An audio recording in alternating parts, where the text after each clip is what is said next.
In the old lands of New Spain, 12 churches have remained sealed since 1768. The ecclesiastical authorities raised walls 3 meters high around their perimeters, and in each town where these abandoned temples stand, parents still teach their children never to approach them. For exactly 34 years, between 1734 and 1768, more than 300 people vanished without a trace after visiting these sanctuaries. Few know that in the basements of these churches the confessionals of the Herrera family still stand, untouched. The dark wooden walls of those booths are said to hold the final breaths of hundreds of victims.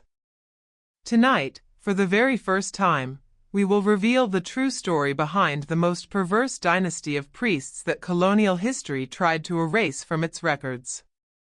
But before we continue with the tale of the cursed confessionals, I want to invite you to join our Brotherhood of Mystery Seekers. This channel is not for everyone, it is only for the brave, those willing to face truths that few dare to confront. Subscribe now, ring the bell, and tell us in the comments from which country or city you are listening to this macabre story. Only an elite group like you can truly appreciate the revelations we uncover here. The small city of San Cristobal de las Casas, in the heart of Chiapas, was considered a bastion of faith in the 18th century. With cobblestone streets lined with colonial houses, red-tiled roofs, and whitewashed walls, the city was distinguished by its devotion and by the influence the church held over every aspect of daily life. The cool mountain climate, with its morning mists that wrapped the bell towers, gave the place a mystical air that its inhabitants interpreted as a divine blessing. At the center of this apparent piety stood the Cathedral of Santo Domingo, the first of the 12 churches that would later become part of the hidden empire of the Herreras. Built from local limestone, its twin towers rose over the main square like silent guardians. Inside, golden Baroque altarpieces gleamed, statues of saints bore expressions of almost tangible suffering, and the acoustics carried Gregorian chants as if they came directly from heaven. Yet what truly distinguished this cathedral was the light that filtered through its stained glass windows, patterns on the floor that locals swore shifted depending on the sins of those who walked upon them. Fernando Herrera was not always feared. In fact, he began his ecclesiastical career as a promising young man, born into a humble family in Seville. Gifted with both intelligence and charisma, he quickly caught the attention of his superiors. Tall, lean, with piercing dark eyes, Fernando possessed a captivating oratory that drew multitudes to his sermons. His voice, deep and melodic, could make even the hardest sinners kneel in search of redemption. Those who shook his hand described it as always cold to the touch, and when he spoke, his gestures carried an almost hypnotic elegance. But behind those eyes burned an unchecked ambition and a deep resentment born in the poor streets of Seville, where his family had been humiliated by the local aristocracy. When Fernando was only 9 years old, he witnessed his father, a skilled cabinet maker, accused falsely of theft by a nobleman who refused to pay for his work. Publicly whipped, his father died days later from infected wounds. His mother, broken by grief and humiliation, took her own life a year after, leaving young Fernando in the care of a local monastery. There, as he served as an altar boy and studied scripture, Fernando swore one day he would have the power to repay every humiliation his family had endured. He watched closely as the powerful knelt in the confessional, whispering their darkest sins, and he realized where true power lay, in the secrets people hide.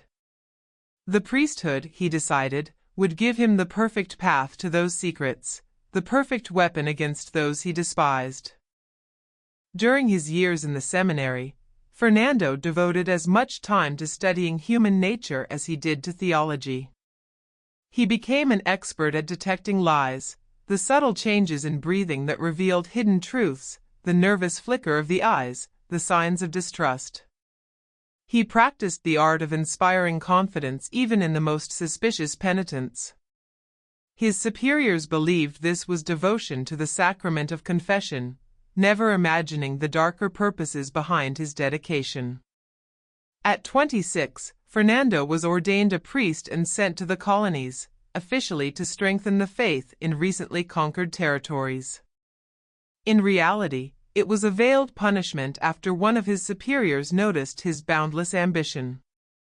Yet what others saw as exile, Fernando saw as opportunity, a land with fewer watchful eyes, where he could begin weaving his web of power. By 1732, after years of careful manipulation and outward devotion, Fernando was appointed main parish priest of Santo Domingo. The position gave him the authority he had long awaited to set his plan in motion. By then, he had already identified 3 young men he had taken under his wing, though no one knew they were his own sons, conceived strategically with different women in different regions to avoid suspicion. Sebastián, the eldest, with a sharp face and large hands like his father's, had inherited Fernando's gift for oratory but was far more impulsively cruel. Rodrigo, the second, was intellectual and calculating, always with a book under his arm and a gaze that seemed to dissect anyone before him. Gabriel, the youngest and most merciless, had the face of an angel that concealed the darkness in his soul. He could show compassion with unsettling sincerity while imagining in detail how to inflict the greatest suffering on his victims. 2 years after his appointment, Fernando petitioned funds to renovate the confessionals, arguing that the old ones did not provide enough privacy for true confessions. In his formal request to the bishopric, he wrote, "The fear of being overheard prevents the penitent from total surrender, and without complete confession, absolution lacks value. I propose a design that guarantees absolute discretion and comfort, so that even the gravest sins may be revealed without restraint." The bishopric, impressed by his supposed devotion, not only approved but expanded the project, granting resources to create confessionals that could be replicated across the region. "These will be the most perfect confessionals ever built in the New World," declared the Bishop of Chiapas, unaware of the chilling accuracy of his words. Fernando secretly hired Miguel Ordóñez, a Spanish cabinetmaker he had known in Seville. But Ordóñez was no ordinary artisan. He specialized in crafting furniture with hidden compartments for the nobility of Spain, perfect for concealing jewels, secret letters, or dangerous documents. Fernando paid him a fortune, money embezzled patiently over years from the church's coffers, to design the most sophisticated confessionals ever built in the colonies. There was one condition: they had to include hidden passages and secret chambers accessible only to those who knew the mechanism. "Make them masterpieces of deception," Fernando told Ordóñez one stormy night as they shared wine in the empty sacristy. "On the outside, they must inspire devotion and reverence. On the inside, they must be labyrinths of secrets. And the wood, you must choose it carefully." Ordóñez worked for 6 months in a workshop hidden in the cathedral's basements. During this time, Fernando traveled to a forest in northern Spain, a place shunned by locals for its legends of suicides and disappearances. There, he personally selected the trees to be felled for the confessionals. From his studies of forbidden Vatican manuscripts, Fernando knew that wood from soil soaked in human blood held unique properties. It could absorb and retain vital essences. The ancient text, written by an 11th century monk later burned for heresy, described rituals to awaken these dormant powers. Fernando had memorized every word. In May of 1734, the first of these confessionals was installed in Santo Domingo, on a day unusually cold for the season. The bishop presided over the blessing ceremony, praising its beauty without the faintest suspicion of its true purpose. The wood was darker than usual, and under certain light the grain seemed to form tormented faces. Some parishioners reported feeling a strange pressure in their chest when they approached, which they attributed to the solemnity of the moment. This confessional was slightly larger than the traditional kind, adorned with carvings of fallen angels and souls in torment. The priest's compartment concealed a hidden door that led to an underground chamber. The grille that separated confessor and penitent was designed to amplify sound, every whisper perfectly audible. But hidden within its walls was a far more sinister system, tubes and resonating chambers modeled after church organs, engineered not to create music but to capture what Fernando called the soul's sound essence. By then, his 3 sons were already preparing for priesthood. As each was ordained, Fernando used his influence to place them strategically: Sebastián in Oaxaca in 1735, Rodrigo in Puebla in 1736, and Gabriel in Mexico City in 1737. Each carried with him a confessional identical to the one in Santo Domingo, along with detailed instructions on how to use its secret mechanisms. In July of 1734, barely 2 months after the first confessional was installed in Santo Domingo, the first disappearance occurred. Her name was Maria Dolores Quintana, the wife of a wealthy merchant. That afternoon, the sky darkened suddenly, and flashes of lightning lit up the cathedral's stained glass windows, casting moving shadows across the walls.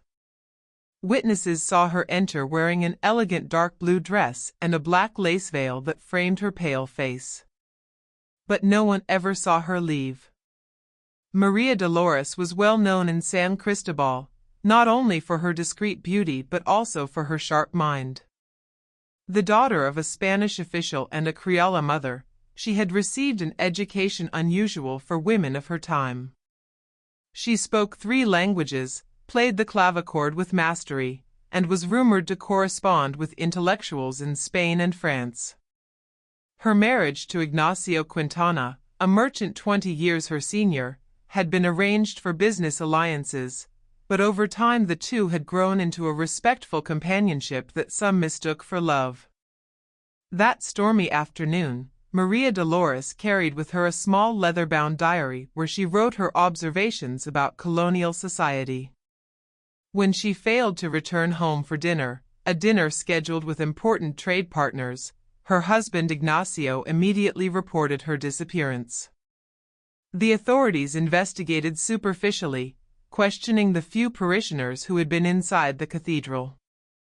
An old woman recalled seeing Maria Dolores enter the confessional where Father Fernando Herrera was attending, but no one had seen her come out. When interrogated, Fernando feigned concern, then reluctantly confessed that the woman had revealed dangerous intentions during her confession. She spoke of plans to flee with a young musician from Spain, he declared with false solemnity. "It pains me to break the sacred seal, but in the face of possible crime, I must place human life above sacrament." Immediately, the search turned toward the Veracruz roads and ports. Rumors of infidelity spread quickly, carefully fueled by Fernando's whispered comments to the city's most influential figures. Ignacio Quintana, publicly humiliated, soon lost credibility and respect. His business partners withdrew, debtors delayed payments, and within weeks he stood on the edge of financial ruin. That was when Fernando intervened, offering him a generous loan in the name of Christian charity. Desperate, Ignacio accepted without asking about the terms, unknowingly binding himself into a contract that made Fernando silent partner in all his business ventures. From that point on, the priest gained access not only to his networks but also to valuable financial information. What no one knew was that Maria Dolores had never planned to run away. What she revealed in confession was far more dangerous. She suspected the local governor of diverting crown funds in collusion with corrupt officials. As the wife of a merchant, she had access to records showing suspicious discrepancies, large sums that disappeared without explanation, always on the same dates. She feared that if Ignacio discovered this, his honesty would compel him to denounce the fraud, putting both their lives at risk. This was precisely the kind of secret Fernando craved. After hearing her words, he activated a hidden mechanism inside the confessional, opening a concealed door into the wall. "Señora Quintana," he said softly, "what you have shared is of utmost gravity. I have documents that confirm your suspicions, but I cannot hand them over here. In the sacristy I keep a relic with protective properties. Allow me to bless you with it before you return home, so that neither you nor your husband fall victim to this knowledge." Trusting, Maria Dolores followed him into the hidden passage. The narrow staircase spiraled down into the cathedral's foundations. The air grew colder and damper, and a metallic, decaying odor filled her lungs. "What is that smell, Father?" she asked nervously. "The moisture of the foundations, my child," Fernando replied without looking back. "And some medicinal herbs I keep down here. The underground air grants them special power." What awaited her below was no sacred chamber. It was the first of the Herrera family's hidden dungeons, stone walls designed to smother every scream. At the center stood a heavy wooden table with leather straps at each corner. Around it, shelves carved into the rock held knives, pliers, and tools whose purpose she dared not imagine. Fernando locked the door behind them, his voice now stripped of its priestly tone, sharp and cold as his true self emerged. "This, dear Maria Dolores, is my true confessional. Here sins are not only confessed, but paid for. And every secret, whether offered freely or not, is revealed." What followed was not confession, but interrogation. For hours, Fernando extracted every detail Maria Dolores knew about the governor's fraud, names of accomplices, locations of documents, routes used to transport the stolen gold, even potential witnesses. Unlike the Inquisition, Fernando was not seeking heresy, he wanted useful, verifiable information that could be weaponized. On the chamber wall, she noticed strange metal tubes leading up into the confessional. Fernando explained with twisted pride. "Do you see these pipes? They are inspired by the writings of Athanasius Kircher. While he sought to reproduce sound, I seek to capture it. The wood of this confessional is no ordinary wood, it comes from trees rooted in soil drenched with innocent blood. Ancient texts say such wood absorbs the essence of the dying, especially at the height of suffering." Bound to the table, Maria Dolores trembled as Fernando continued with the eagerness of a scholar revealing a breakthrough. When a person suffers, when death approaches, they release more than cries. They release memories, emotions, buried secrets. These pipes capture that essence and feed it into the confessional. With every victim, the wood grows stronger. Haven't you noticed how people feel compelled to reveal their darkest sins there? It is not only my skill, it is the wood whispering to their souls. Her pleas for mercy were ignored. That night, Maria Dolores Quintana's life ended in torment, her secrets stolen, her essence absorbed by the cursed wood. In the weeks that followed, the city accepted the rumor that she had fled with a lover. Ignacio Quintana, stripped of dignity and business, became financially enslaved to Fernando, who now controlled not only his wealth but also his reputation. But in truth, Maria Dolores became the first soul to be trapped within the Herrera family's network of dark confessionals, a chain of haunted wood and hidden chambers that would soon claim many more lives. Over the next 3 years, disappearances multiplied. By 1737, 23 people had vanished across the 4 churches controlled by the Herreras. Each was carefully chosen, officials with access to sensitive information, widows with hidden inheritances, heirs who posed inconvenient questions. One by one, they entered to confess their sins. None ever returned. As the years passed, the shadow of the Herrera family spread across New Spain. By the late 1730s, Fernando's three sons were firmly installed in their respective parishes, each wielding their confessional as both weapon and snare. Sebastián, the eldest, presided over the Church of San Francisco in Oaxaca. There, he focused his cruelty on wealthy indigenous families who had managed to preserve some of their ancestral fortunes despite conquest. Using the secrets extracted from confession, he blackmailed them, forcing them to sell properties rich in resources for a fraction of their worth. If they resisted, Sebastián threatened to expose them as secret practitioners of pagan rituals, an accusation that, in those days, meant ruin or worse. Rodrigo, the intellectual, established himself in Puebla, where he constructed a network of spies that rivaled any modern intelligence service. Servants in noble houses, scribes in government offices, even guards at the viceroy's palace, all were recruited, coerced, or manipulated using the knowledge Rodrigo gained from confession. Every secret was meticulously catalogued in coded notebooks that only he could decipher. Gabriel, the youngest and most merciless, operated in Mexico City. Unlike his brothers, Gabriel was not satisfied with information alone, he craved suffering for its own sake.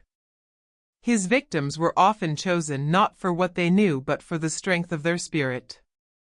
He took pleasure in breaking the purest souls, feeding his confessional with their agony. Parishioners who confessed to him reported nightmares for weeks afterward, even when their confessions were ordinary. Whispers spread that the wood of his booth had turned darker than the others, pulsing as if alive. By 1740, Fernando launched the second phase of his plan. With his influence and growing fortune, he persuaded the viceroy to approve the construction of 8 new churches in strategic regions, presented as an effort to strengthen Catholic presence among indigenous communities. But Fernando's true motive was hidden in forbidden geometry. The 12 churches, including the original 4, were arranged to form a perfect dodecagon across the map of New Spain. According to the texts he had studied, such a configuration would amplify certain energies, creating a vast spiritual network. The new churches, personally designed by Fernando, contained even more elaborate subterranean chambers than before. These dungeons were interconnected, allowing what Fernando called essences captured in one confessional to flow to another. With every new victim, the network grew, not just in knowledge, but in something far darker. By the mid-1740s, the Herreras had built not just a family empire, but an underground kingdom of secrets, power, and souls. Their reach extended into commerce, politics, and the church itself. No one dared oppose them. And yet, within their own walls, a new player was about to emerge, one who would learn their secrets and quietly nurture a vengeance that would change everything. In 1745, with 12 churches now operational, the Herrera family commanded a true underground empire of fear. Each confessional was a doorway into hell for those unfortunate enough to possess valuable secrets, or to attract the wrong kind of attention from the family. It was then that fate introduced a new figure, Diego Alvarez, a young sacristan of only 17. Thin, curious by nature, and from a poor family, Diego had been assigned to serve at the Cathedral of Santo Domingo. One day, while cleaning Fernando's ornate confessional, he noticed something unusual in the woodwork. His inquisitive hands found the hidden mechanism and, unknowingly, triggered the passage to the underground chamber. With childlike wonder, Diego slipped inside. What he found stunned him: cold stone walls, the smell of blood and herbs, instruments of torture laid neatly on shelves. And in the center, the heavy wooden table with leather straps. Before he could comprehend the horror of it, Fernando himself appeared, catching him in the act. Instead of killing the boy, as he had with other intruders, Fernando saw an opportunity.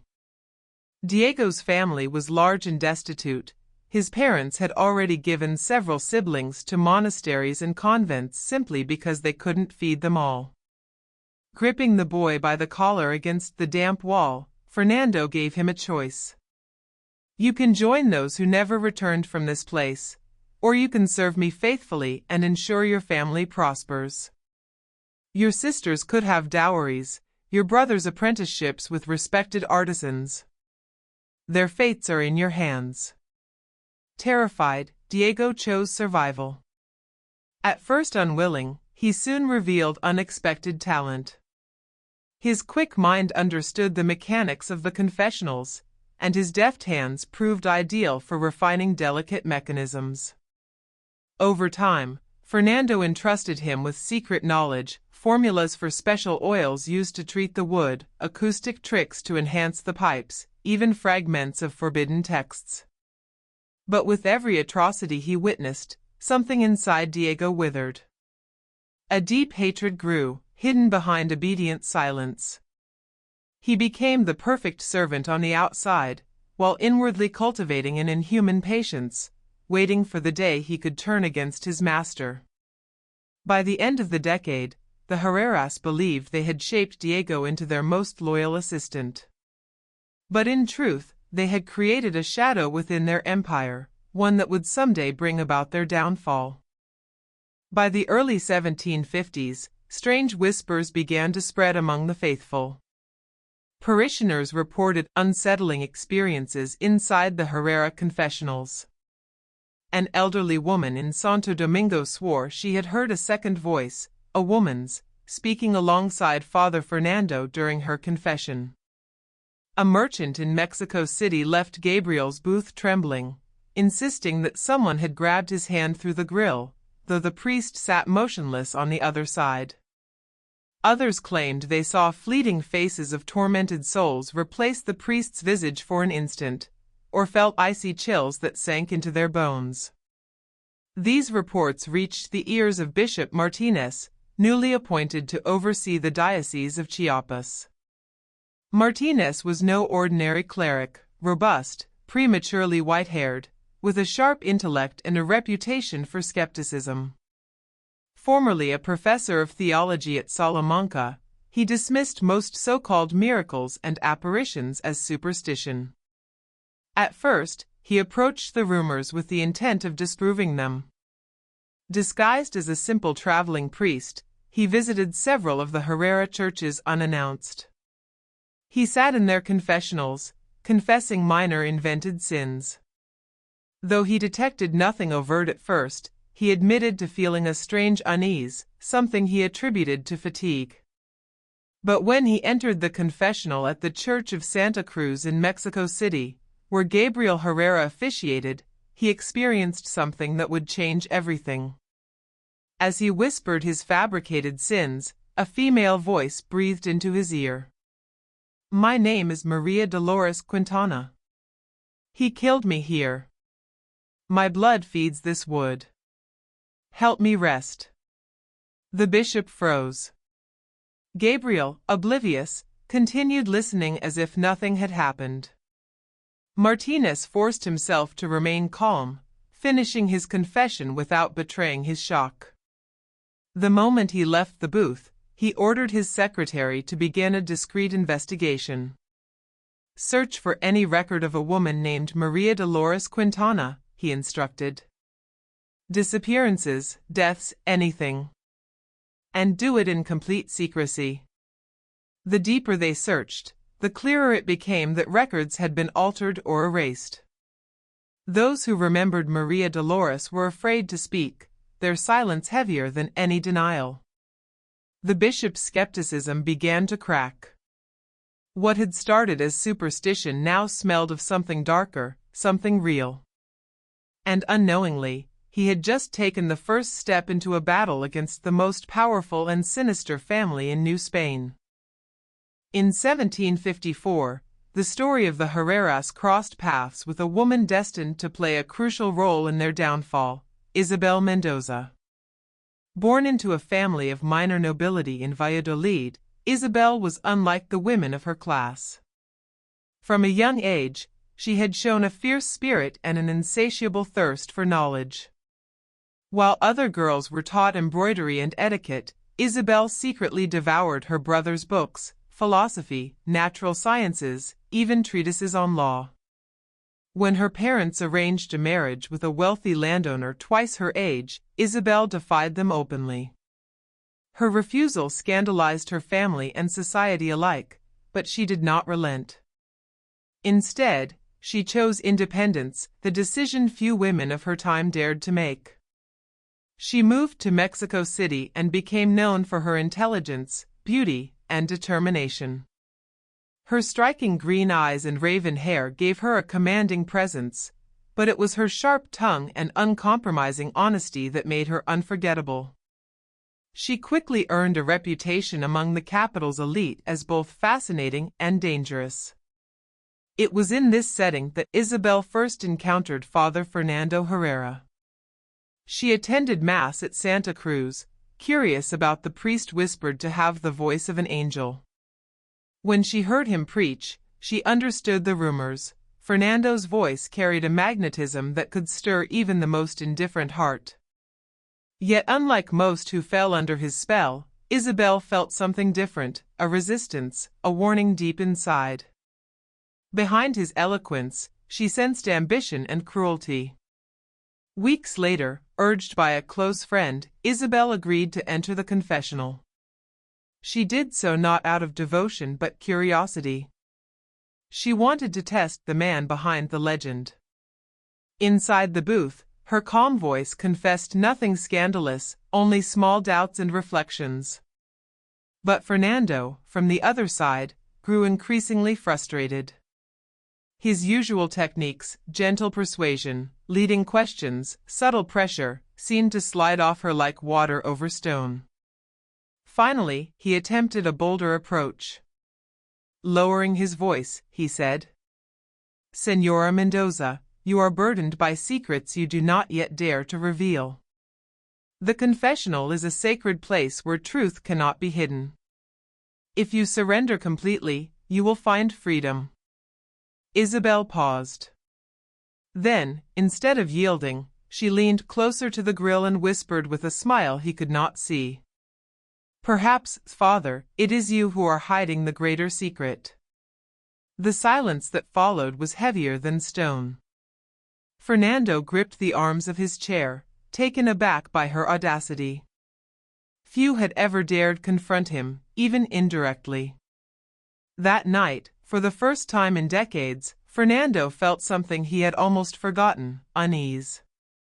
Isabel Mendoza was not like the others, and deep inside, he knew she would become a dangerous obstacle. After her unsettling encounter with Fernando Herrera, Isabel Mendoza could not rest. Something in the priest's voice, in the heavy silence that followed her bold remark, convinced her that beneath his saintly facade lay something monstrous. Unlike others who whispered rumors in secret, Isabel acted. She began discreetly asking questions about people who had disappeared, about the families ruined after visiting Herrera confessionals. Servants, widows, and merchants, intimidated by the priest's power, spoke only in fragments. Yet every fragment pointed in the same direction. The Herreras were not men of God but predators cloaked in cassocks.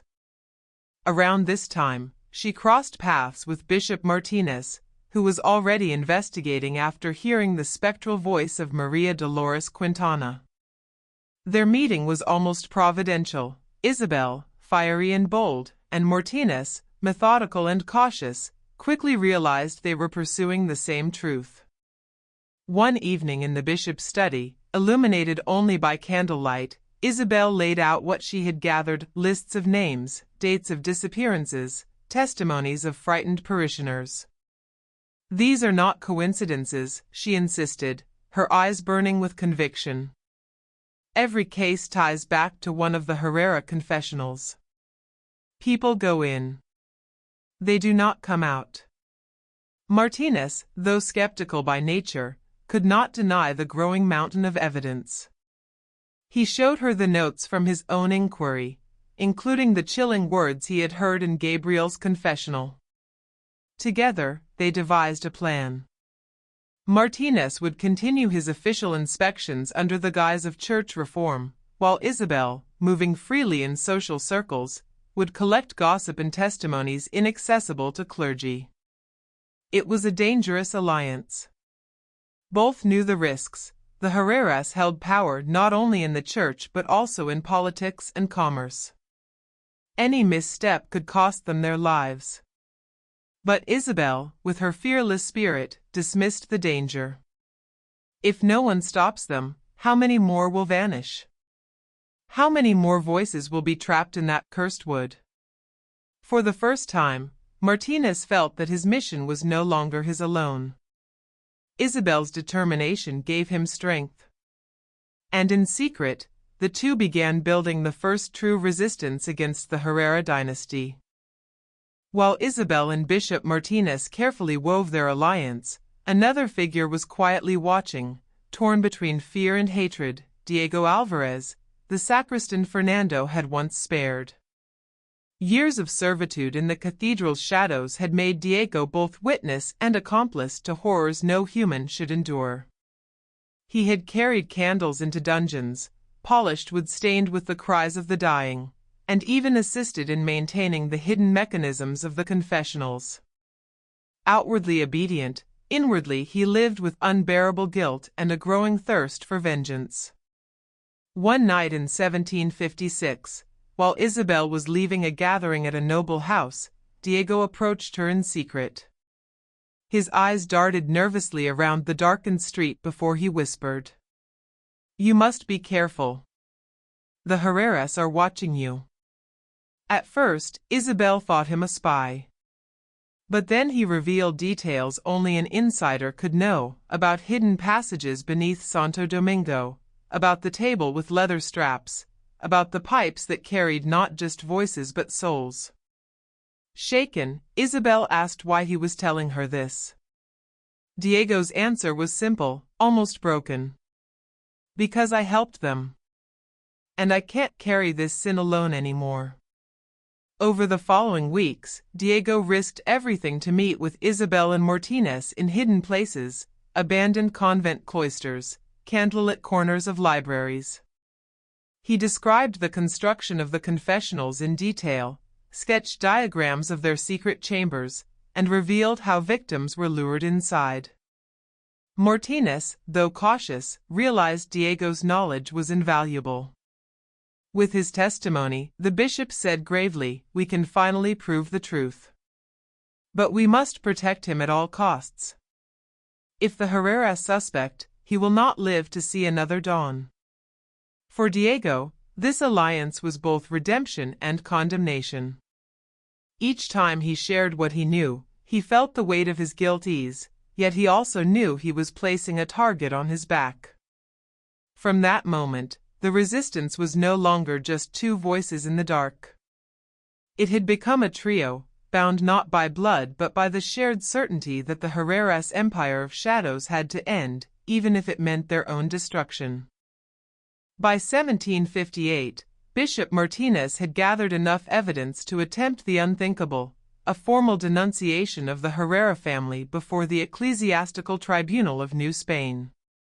Armed with Diego's testimony, Isabel's reports, and his own observations, he drafted a confidential dossier titled "On the Abuses and Heresies of Certain Priests." The document was meticulous. It listed names of the disappeared, dates, and the suspicious pattern that linked every case to one of the 12 churches. It even included coded diagrams of the confessionals drawn by Diego. In June of that year, Martinez summoned a secret assembly of senior clergy in Mexico City. With a steady voice, he declared, "Brothers, within our holy church there festers a darkness that threatens not only our flock but the very foundation of our faith. The Herrera family has transformed the sacrament of confession into a weapon of power and death. I present to you proof of their heresy." The room filled with uneasy murmurs. Some priests paled at the mention of the Herreras. Others shifted nervously, glancing at one another. The influence of the family was so vast that even to listen felt dangerous. Finally, one of the older canons spoke. "Bishop, you do not understand. The Herreras are untouchable. Their power reaches the viceroy himself. To accuse them publicly is to invite ruin upon us all." But Martinez stood firm. "If we remain silent, we are accomplices. How many more souls must vanish before we act?" Word of the secret assembly reached the Herreras within days. Their spies, woven deep into both church and government, carried the news straight to Fernando. That night, while Martinez prayed alone in his chambers, a raven landed on his windowsill, carrying a note sealed in black wax. It bore no name, only a message written in sharp, deliberate hand. "She who whispers in your ear will soon be silent. Withdraw your words, or watch her burn." The bishop's blood ran cold. He knew immediately who she was, Isabel Mendoza. The Herreras had made their move. Only days after the bishop received the ominous warning, Isabel Mendoza became the target of a brutal plot. On the night of July 3, 1758, Isabel attended a literary gathering at the home of a Spanish magistrate. She left late, accompanied only by a servant carrying a lantern. The streets of Mexico City were nearly deserted, the moon veiled behind heavy clouds. As she passed a narrow alley, 3 men emerged from the shadows. Their faces were covered, their knives glinting in the dim light. Without a word, they attacked. The servant was struck down instantly, but Isabel fought back with surprising ferocity. She carried a small dagger hidden beneath her cloak, a precaution she had adopted since allying with Bishop Martinez. With swift precision, she slashed one attacker's arm and drove the blade into another's thigh. But the third man overpowered her, pressing her against the cold stone wall. Just as he raised his knife to strike, a figure leapt from the darkness. It was Diego Alvarez. Armed only with a heavy iron candlestick, Diego struck the attacker on the head, sending him crashing to the ground. The others, bleeding and shaken, fled into the night. Breathless, Isabel looked at Diego, astonished. "How did you know?" she asked. Diego's face was pale, his hands trembling, but his voice was steady. "I overheard them. The Herreras gave the order. They wanted to silence you before you could testify." That night, Isabel realized the depth of the danger surrounding them. But she also realized something else. Diego, once a servant of the Herreras' darkness, had become her shield. The failed attack only deepened Isabel's resolve. "If they fear me enough to send assassins," she told Bishop Martinez the next day, "then we are closer to the truth than ever before. Let them come, I will not be silent." From that night onward, Isabel never walked the streets without a blade hidden in her garments, and the Herreras knew their enemy was not a woman easily broken. By 1759, the Herreras sensed that their grip on power was slipping. Rumors spread faster, disappearances drew more attention, and whispers of an investigation unsettled even their most loyal allies. Fernando Herrera, now older but no less sharp, spent long nights alone in the crypt beneath Santo Domingo, listening to the resonant hum of the pipes embedded in the confessional walls. To him, they carried not only voices but warnings. One evening, after hearing confessions, he called his sons together. "Someone is feeding our enemies," he declared coldly. "The bishop gathers strength, the woman refuses to bow, and yet our secrets leak like water from a cracked vessel. This is no coincidence. There is a traitor among us."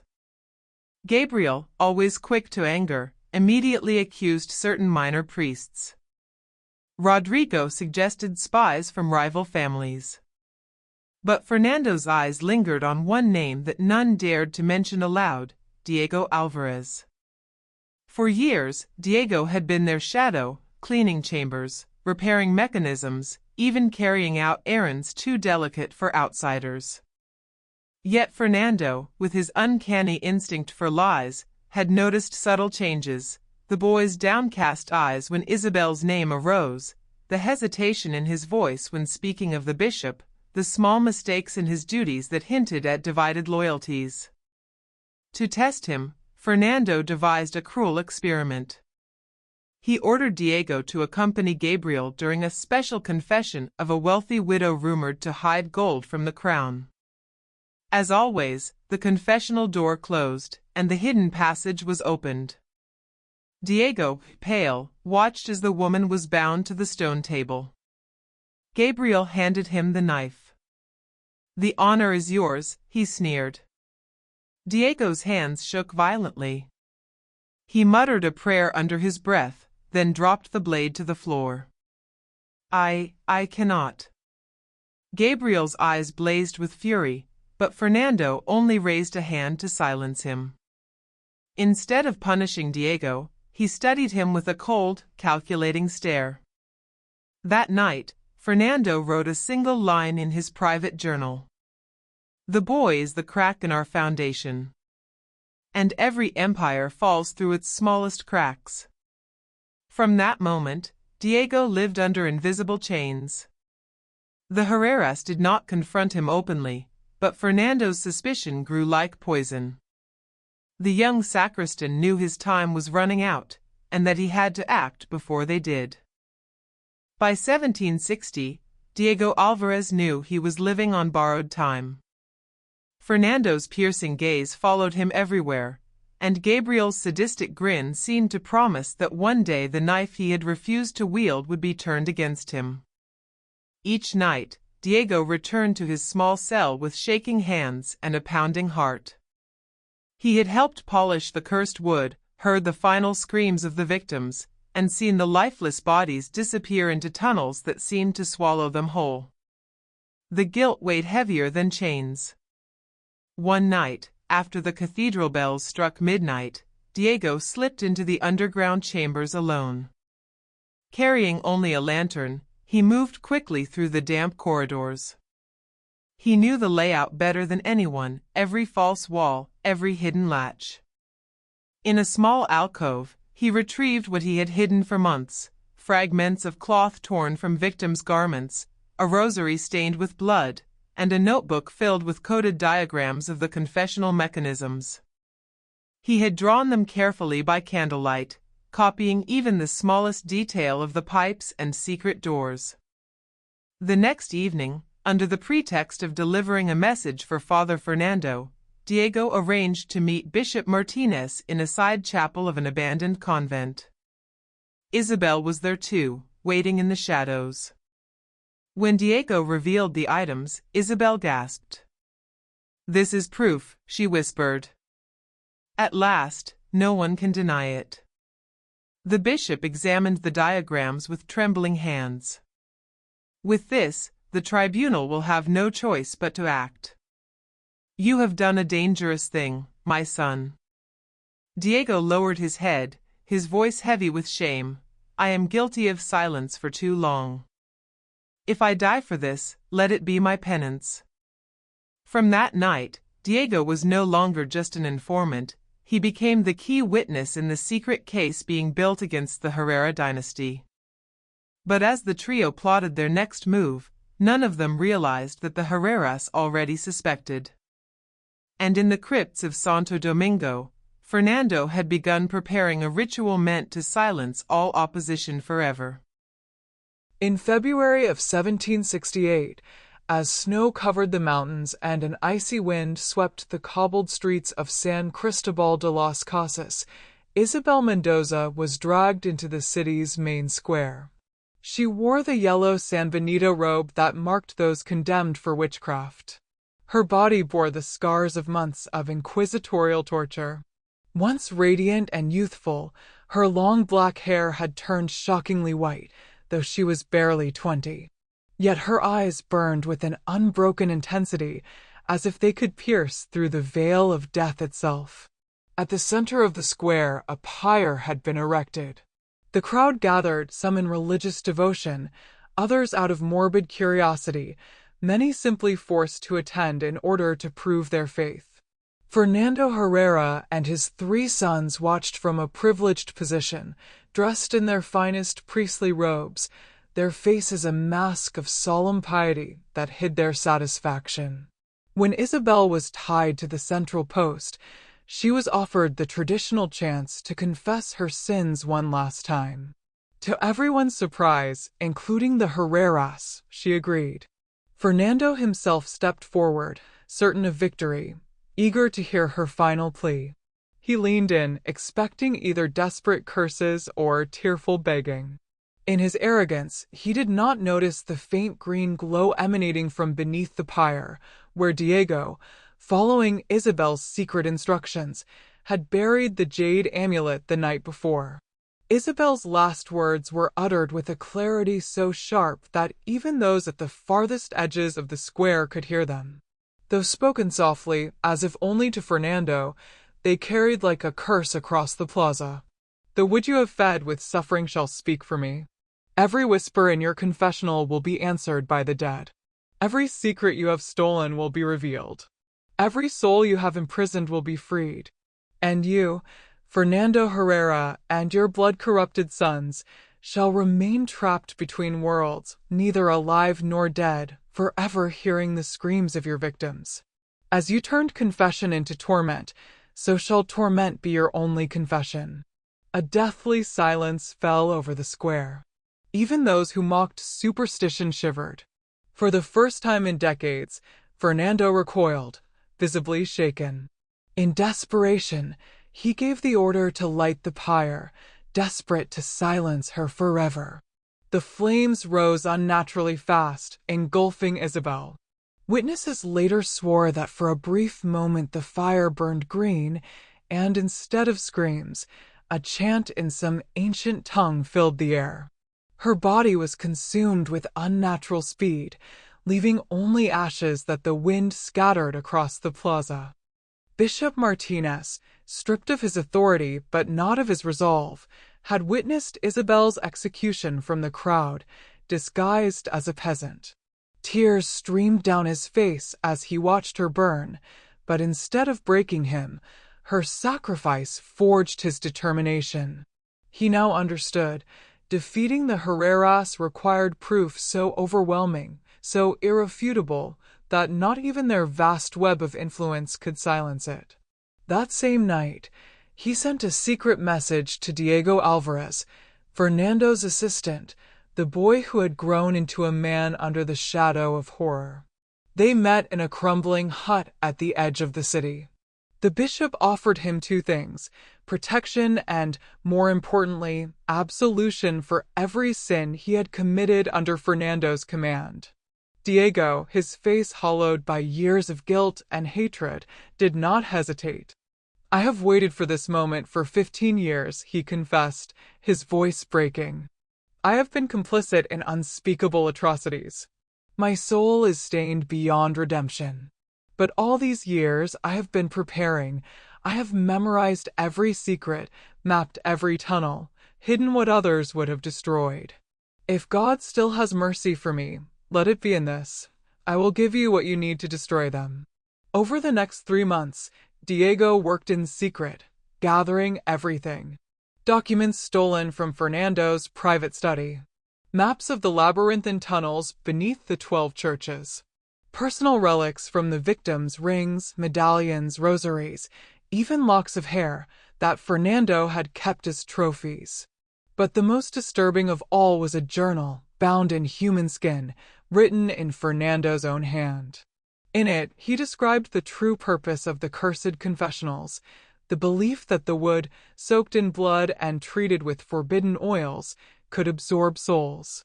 If the victim died under precise conditions, surrounded by certain herbs, with chants echoing through the pipes, their essence would not pass into the afterlife, but remain trapped, feeding the confessional itself.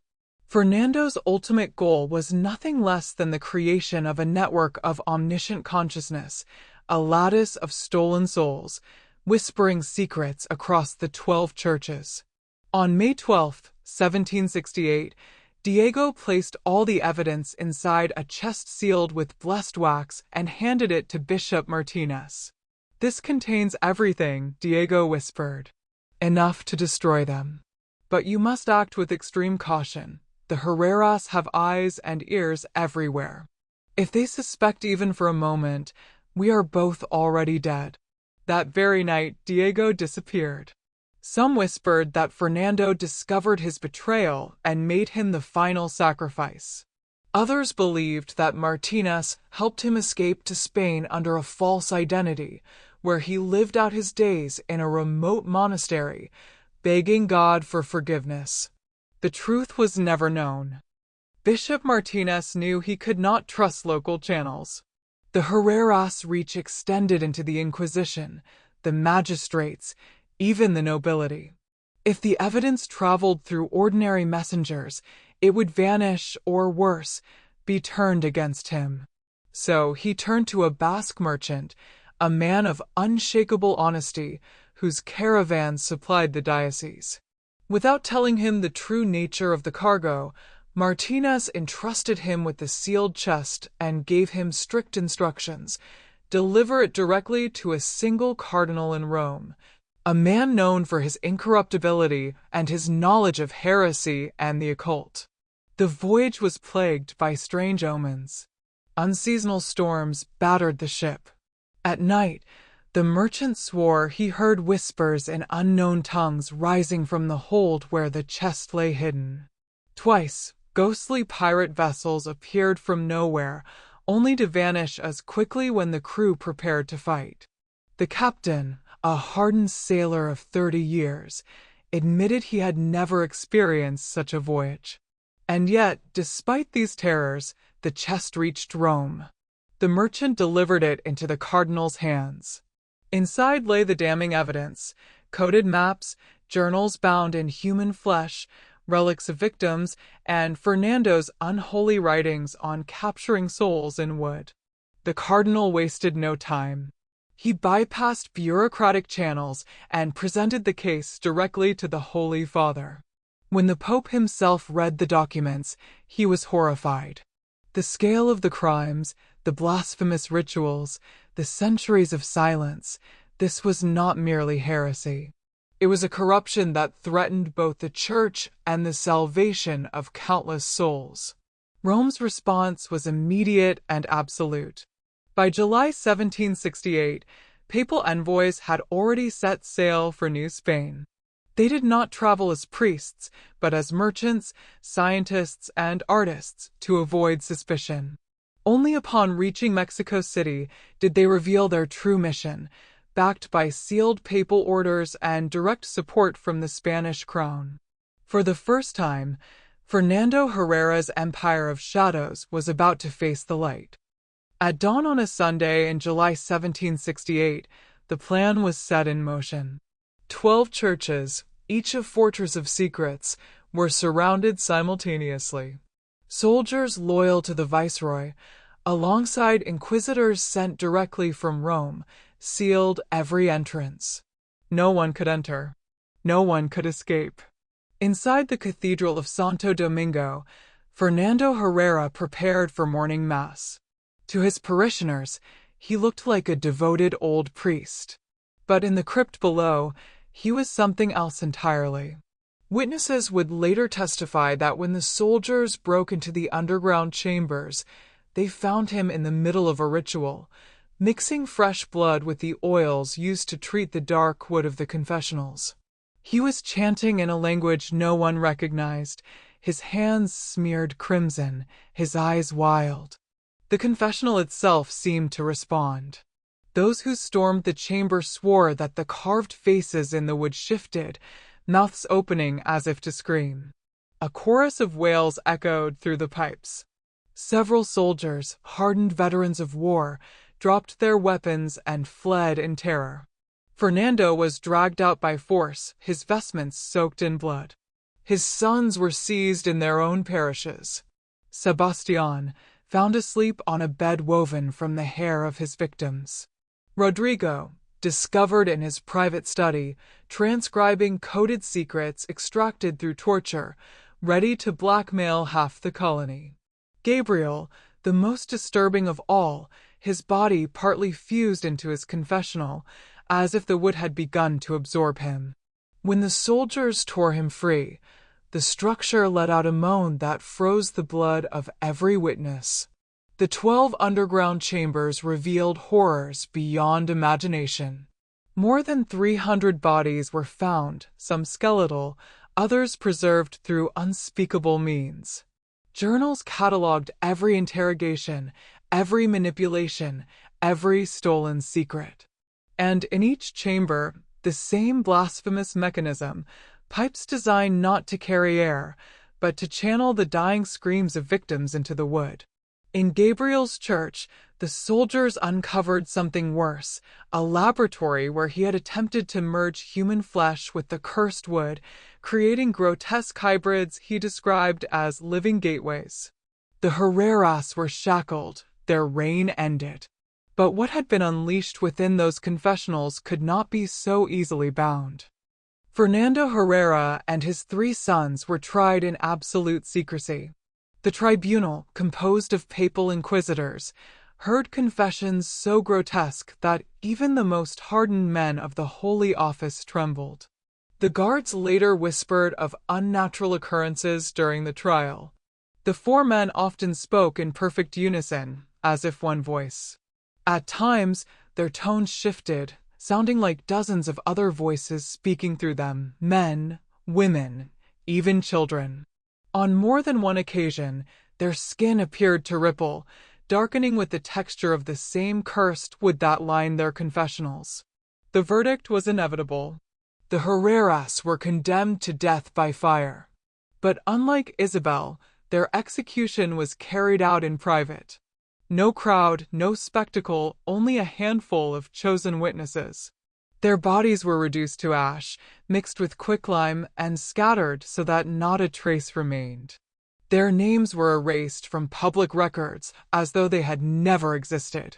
The 12 churches, however, could not simply be erased. Rome ordered them desacralized and sealed with stone walls 3 meters high. Guards were stationed to prevent entry, and a decree was issued. Anyone who dared approach would be excommunicated. To the public, false stories were spread, plagues, structural collapse, curses of God, to explain why the churches were abandoned. But rumors endured. Those few who stood guard at night reported hearing voices inside the sealed cathedrals, whispers, sobs, even screams. Others swore they saw flickering lights behind bricked windows. Even Bishop Martinez, restored to his seat, could not escape the haunting. In private journals discovered decades after his death, he confessed to recurring nightmares. He was trapped inside an endless confessional, surrounded by voices whispering secrets too terrible to bear. He came to believe that the souls stolen by the Herreras had not been freed by their deaths. They remained imprisoned in the dark wood, crying out for release. By 1780, the legend had grown darker still. A band of thieves broke into the long-sealed Cathedral of Santo Domingo. Only one survived to tell the tale. The confessionals, said to have been destroyed, still stood. And when one of the intruders sat inside out of morbid curiosity, he heard not a priest's voice, but a chorus of the damned, whispering his own sins back to him. The true history of the Herrera family was buried, scattered in rumors and forbidden texts. But the sealed churches remain, 12 monuments of stone and silence, still feared, still avoided, their secrets locked away. Or so the church would have you believe.